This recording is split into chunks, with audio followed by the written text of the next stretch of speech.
जागर श्री शक्तीचा या नावाने आपण या ठिकाणी महोत्सव साजरा करत असतो। हे आपलं 4थं वर्ष आहे।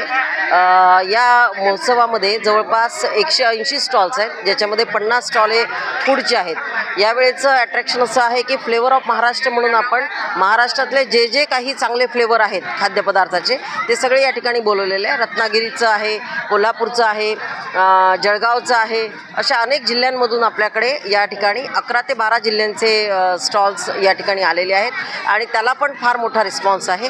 आजच वनिता खरात आणि समीर चौगुले यांचं एक 40 मिनिटाची स्क्रिप्ट होती, त्यालासुद्धा प्रचंड प्रतिसाद आहे आणि त्याच्या निमित्ताने आपल्या या ठिकाणी लोक येतात आणि प्रचंड मोठ्या प्रमाणात आर्थिक उलाढाल होते।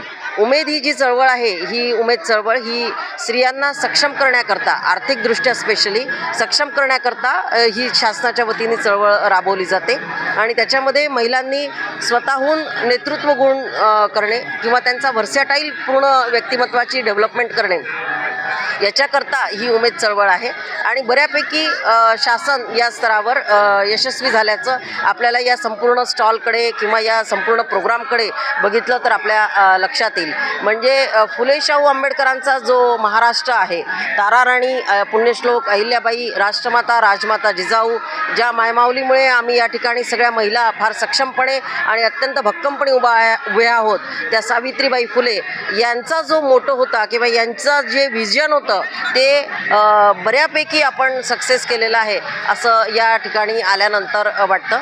ग्रामीण भागातली जी महिला आहे तिची आर्थिक क्रांती या ठिकाणी झाल्याचं आपल्याला लक्षात येतं। सगळ्या महिलांना मी या ठिकाणी हेच आवाहन करेन की ग्रामीण भागातली जी महिला आहे ती छोटे छोटे आपला पैसे जमा करून अत्यंत अल्प अशा व्याजदरावर आपली बचत करते आणि त्याच्यातून ती छोटा उद्योग तयार करते। तर महिलांनी हे लक्षात घेतलं पाहिजे की काहीही इम्पॉसिबल नाही। महिलांनी जर ठरवलं तर त्या फार मोठी क्रांती घडवू शकतात, खूप मोठं यश त्या संपादन करू शकतात आणि तेवढा विश्वास त्यांनी स्वतःच्या कर्तृत्वावर, स्वतःच्या कार्यावर ठेवला पाहिजे आणि त्या पद्धतीने मार्गक्रमण केलं तर महिला फार मोठ्या प्रमाणात यशस्वी होऊ शकतात आणि खूप मोठी आर्थिक उलाढाल आपल्या देशाची महिलांच्या हाती आहे असं माझं स्पष्ट मत आहे।